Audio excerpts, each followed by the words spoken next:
Meshtastic versus Meshcore.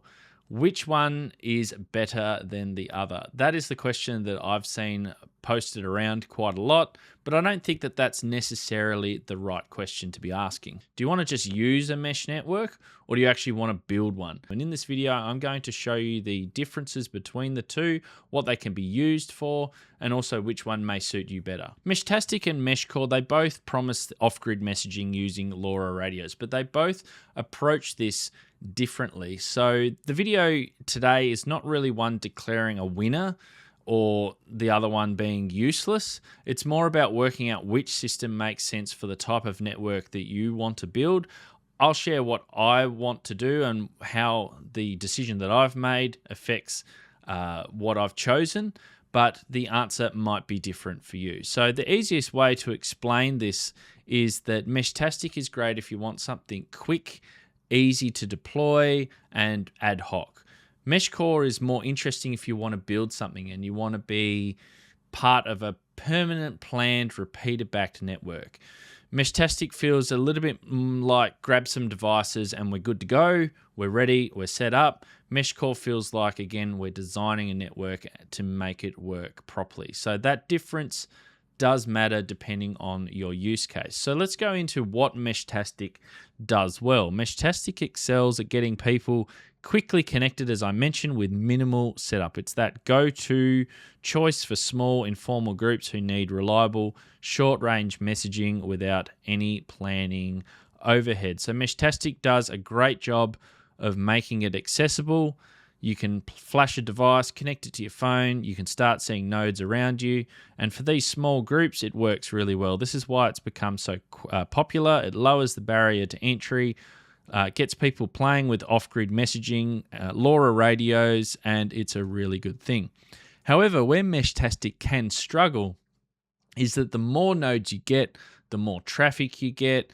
This means that the more traffic you get, more congestion, and sometimes messages will appear to send, but you can't be confident that they're always going to get to the other end because of the amount of airtime that's used. You could be clashing with somebody else, and again, this means that there is a little bit of a reliability factor. So it can be great for casual experimentation, but if you're trying to build a more reliable network, that's where it can become a little bit of a problem with this uncertainty. So this is why a lot of people have been turning and looking towards Meshcore. So what Meshcore does differently is it takes a more infrastructure focus around building out the network. So then rather than every single client participating in routing and rebroadcasting each other's messages, Meshcore relies on dedicated repeaters as the backbone of the network. So clients can still, or nodes can still talk to each other when they're in direct range of one another. But if they're not, then they can communicate via a wider coverage area with these repeater nodes. So it creates a more intentional design rather than random nodes everywhere. It can be or feel more like a dedicated off-grid infrastructure system.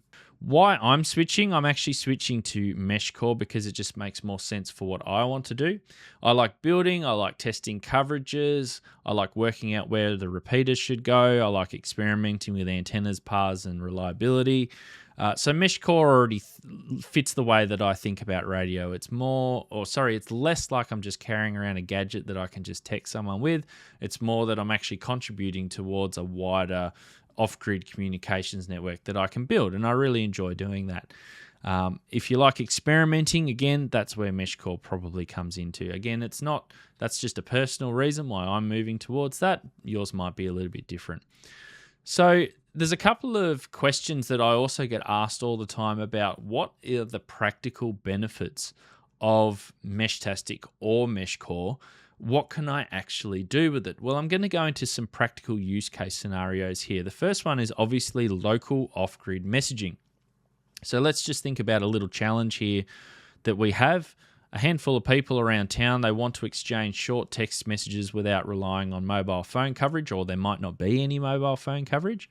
And LoRa Mesh can make this possible. Now, the Meshtastic approach works well if everyone is geographically close to each other.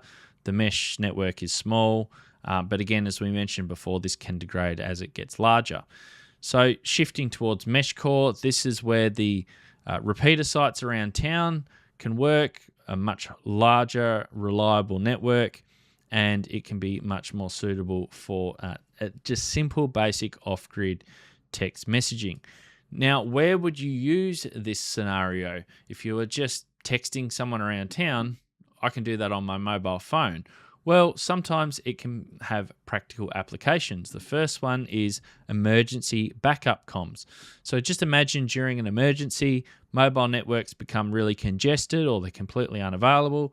This is where a LoRa mesh network provides that an additional layer for basic communication via text messaging between people, locations, or groups. Now, it's not a replacement for emergency services. It's not a replacement for amateur radio, but it is just another layer that can be added in. And we're going to show another practical benefit where it actually ties in a little bit with amateur radio. A lot of amateur radio clubs provide emergency communications, or they provide support for events.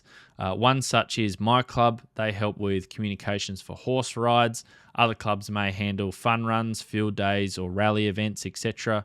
And these may happen in areas with poor mobile phone coverage.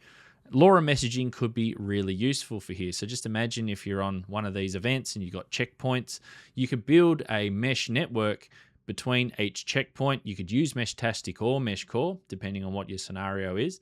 And then you could use that for being able to communicate via the checkpoints and ultimately even back to the base as well. So there's all sorts of different things that you could build with a mesh network. So in this video, I've been talking a lot about the differences between the two. It really comes down to the routing difference as the core technical reason between Meshtastic and Meshcore. Meshtastic uses a more general mesh approach where nodes can help repeat traffic. So any node can relay their message to one another. And as you can see, it sometimes can get a little bit messy depending on how many nodes you have, what the coverage of each node is, depends on the congestion that you get in the network. Meshcore relies more on a dedicated repeaters and more intentional paths. So it's a little bit more controlled. So what happens is that if you send a message on Meshcore, it can send it out to everyone and send it out to every repeater.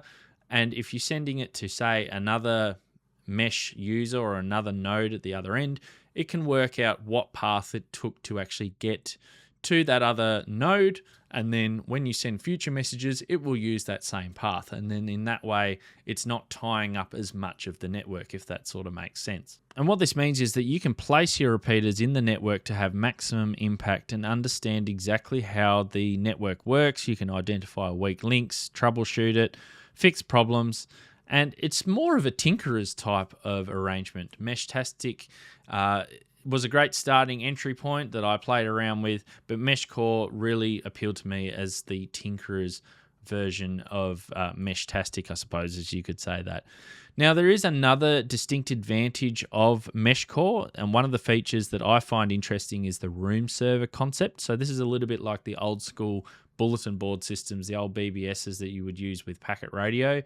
In simple terms, if someone doesn't have to be online to receive a message the moment it was sent, they can be left and collected later. And that really matters because people turn off their devices, they move in and out of coverage, they may only check in occasionally, and store and forward makes the network more useful in these situations. So using a room server is also another great part of Meshcore, to be able to play around with that so that you can receive the reliability of messages being received at the other end. So Meshcore feels more like infrastructure because of the repeaters. They're central to how the network expands. A good repeater site can make a real difference. Better antenna can improve that coverage as well. Each new repeater makes measurable differences to the network. You can view the differences before and after. You can see how the packets are routed through the repeaters, and it just makes the network feel like something that you can build, improve, and measure and change over time. So that's what appeals to me as an amateur radio operator. There are trade-offs though, again, between the two. Meshcore is not automatically better because of all of this. It needs infrastructure, it needs repeaters, there's more cost involved, it needs people willing to build and test and maintain the network, In some areas, the Meshcore community might be smaller than the Meshtastic community. And because Meshcore is still maturing, there might be some rough edges, some changes to firmware and all those sort of things. So I don't see this as a Meshcore wins type of video that I'm trying to say. It's just more about choosing the right tool for the job, and that's essentially what I've been using. Is Meshcore is what I've been using, and others have also been moving over to that as well. So who should use Meshtastic? Well, again, it's an excellent option for getting started on the air without any planned overheads, cheap equipment, not having to build a massive network. There's already a strong Meshtastic community in your area. It makes sense there. If you want quick local messaging, again, between groups, it makes a lot of sense. And it may just be all that you need. Who should use Meshcore? Well, Meshcore makes more sense, again, if you want to build something more permanent, if your goal is to have a reliable, repeater-backed coverage network that you can improve over time. And again, it just appeals to me in the way that I like experimenting with radio. So that's why I'm investing my time into Meshcore. It's turning my, it's sort of matching my amateur radio interests, and I just find that that's a lot more interesting and compelling to me. Now, there is a little bit of a ham radio angle with Meshcore. It scratches a familiar itch. Anyone who's ever worked with repeaters, packet radio, APRS, etc., you'll know that it's very familiar. LoRa radio, just in general, is really fun to play around with. I've done playing around with LoRa over APRS. It gives benefits to other people as well as your own network as well. So it's a lot of fun, and it's about building useful communication systems and learning a little bit along the way. Now, there are some starter devices that can get you up and running with Meshtastic or Meshcore. They're in this video over here, and there's also another video that I've done on building those Meshcore repeaters if you want to get involved.